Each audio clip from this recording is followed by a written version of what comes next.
This disinformation is disseminated not only through the Russian TV channels, but also through so-called proxy media.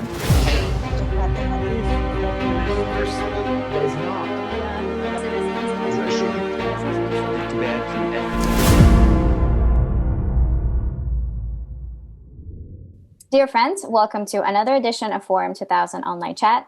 My name is Arzu Geybullah, and today our guest is Vitaliy Moroz, who heads the new media at Internews. Vitaliy is an expert on internet technology, cybersecurity, digital communication, advocacy on internet freedom, and misinformation. Vitaliy is a Fulbright program alumni and studied multimedia journalism at Emerson College in Boston. His master's thesis was on the social media impact on the anti-government protests in Ukraine.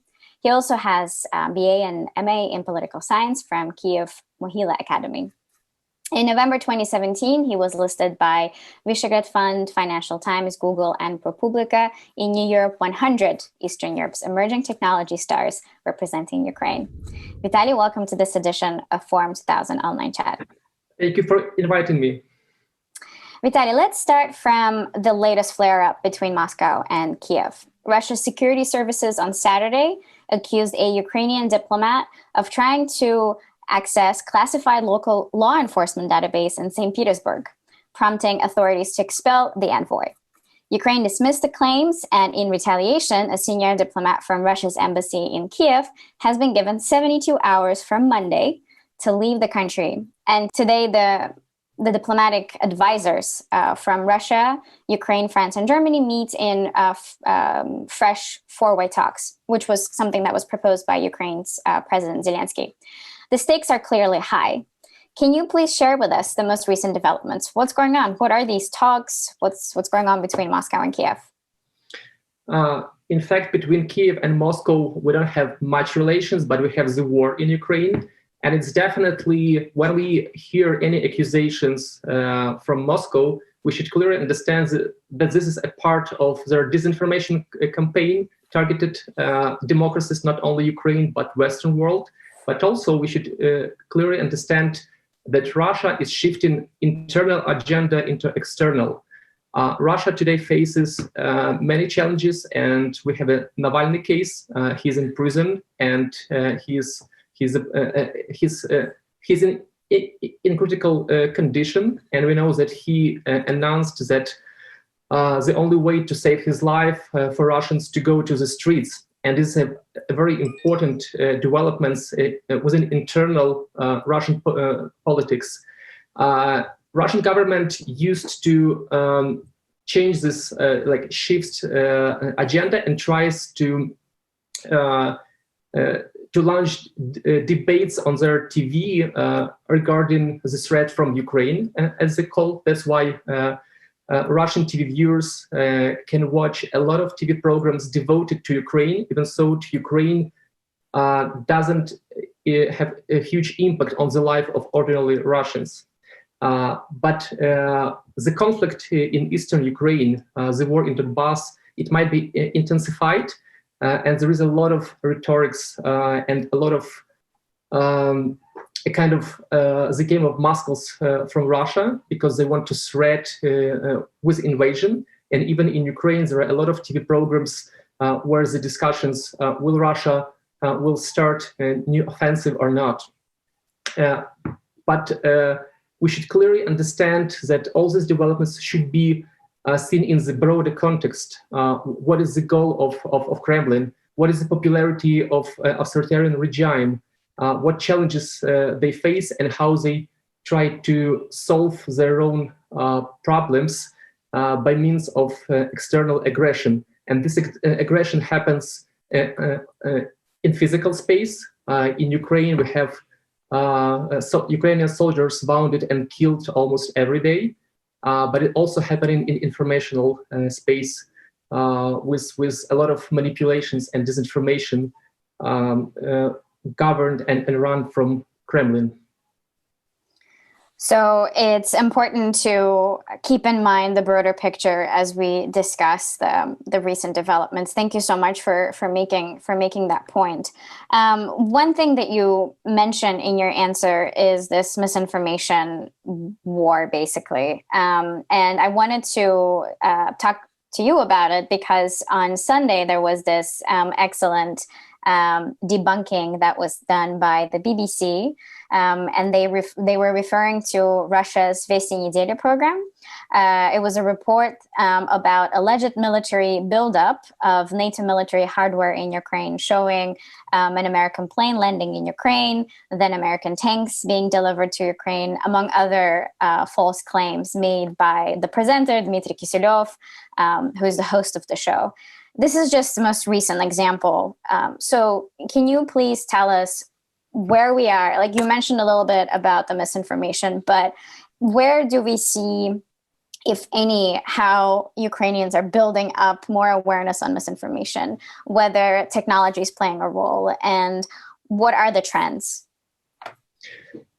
In Ukraine, we should understand that Russian TV is one of the most powerful tools for disinformation because television has huge popularity in every country, specifically in Russia, and the TV shows, their so-called analytical programs, they can mislead with information in many different ways. On the eve of escalation in eastern Ukraine and this build-up, Russia can easily get like some photos from internet and put it into their TV shows, presenting that so-called US tanks or like artillery are deployed in Ukraine.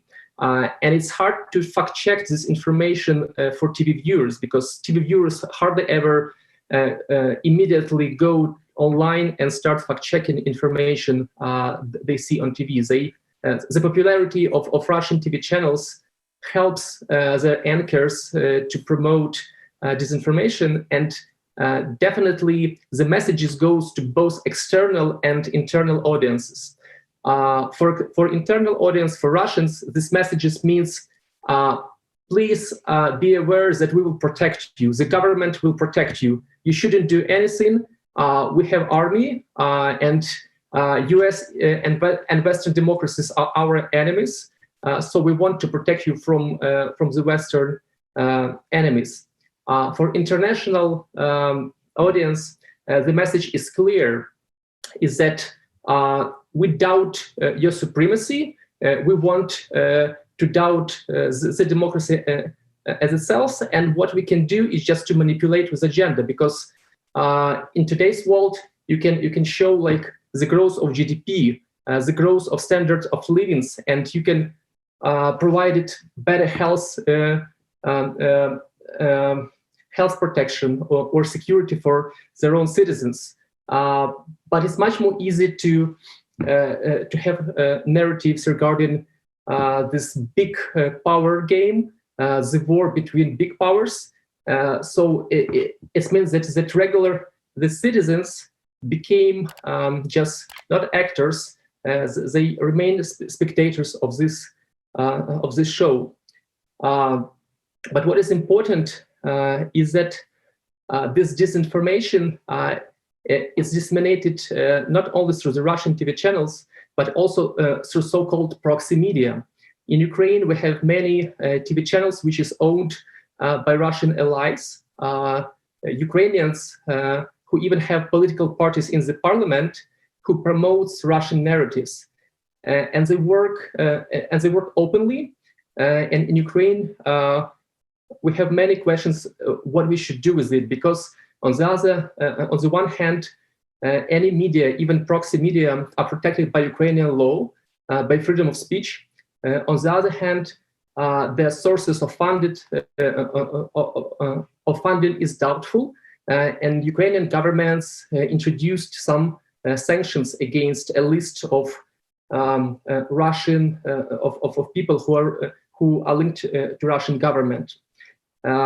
But within this government in Ukraine is quite proactive, and recently there were two there were launch of two analytical centers which devoted to fight disinformation in Ukraine.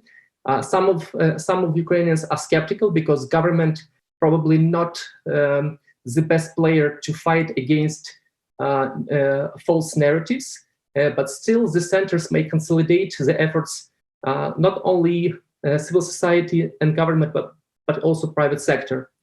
So we have like some interesting developments in Ukraine, and this fight against disinformation is a daily routine for Ukrainians.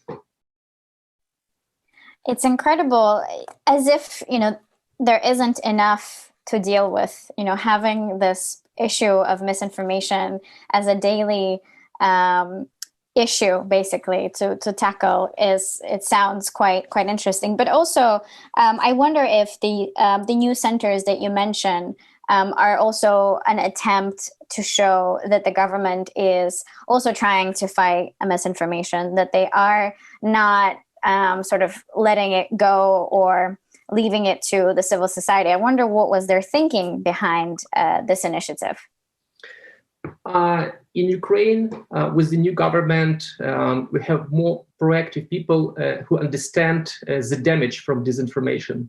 And basically, for years, disinformation was something what was dealt by civil society, but civil society doesn't have enough resources because it's usually funded by international aid, which is not enough. But the role of government is not only to promote some actions, but also to have a legislative framework. We have attempt 2 years ago to adopt a legislation regarding disinformation. But at this time, this legislation draft law was so repressive. So civil society and private sector, in fact, fight against adopting this law. So it means the government had initial plans to fight disinformation on the legislative level, but their proposal wasn't justified enough because there is always some risk for activists for development of free internet and digital rights. So this time, the government comes from building some analytical institutions which will coordinate government efforts, and definitely part of their job will be to draft proper legislations which they will promote through consultancy with the civil society and private sector as well. So it looks like we might have to do another follow-up interview with you just to see in a couple of months whether there's been any progress within these centers and the government initiatives. Vitaliy, so in the remaining time that we have left, I would really like you to tell us a little bit about the COVID situation in Ukraine. What's the state of affairs? How many jabs? Which jabs are available? How many people have been vaccinated? And what's the general sense in the country, especially given it's been a year? How has the country managed to pull through the pandemic? Thank you. COVID situation with COVID in Ukraine is more or less under control. Even so, Ukraine doesn't demonstrate high speed of vaccination. In Ukraine, we have only initial stage of vaccination. And Ukraine has secured vaccine from AstraZeneca and also Pfizer. A couple of days ago, the first portion of Pfizer vaccine arrived in Ukraine. But generally, Ukraine is slow because on the one hand, Ukraine has its own vaccine. We also, as Ukraine, we oppose Russian vaccine because Russian vaccine, like in particular Sputnik, is more than vaccine. It is a weapon within this fight and diplomacy. There can be the talks on its medical effectiveness, but on the other hand, we have talks on the promotion of Russian interest through vaccine, as it was in Slovakia and in other countries. Ukrainian government tried to be transparent as possible to provide head-ups regarding vaccination and the dissemination of disease. We have the third wave of COVID, and we have the rise of deaths. Daily, we have from 300 to 400 deaths of the patients with COVID, which is definitely sad. But the key issue for Ukraine is now how to get more vaccine and how to faster the vaccination process, because we still have like more than 40 million people and only maybe thousands of people are vaccinated so far. Well, thank you for that grim overview, but I think it's also the case in many other countries right now. The diplomacy and politics around vaccines is one other interesting debate just flowing on the news every day. So it's not surprising that Ukraine is also battling over that, just like many other countries. Vitaliy, thank you so much for your time, for your valuable remarks, and telling us all about what's happening in Ukraine on the ground right now. It's great to have you on Forum 2000. Thank you for joining us once again.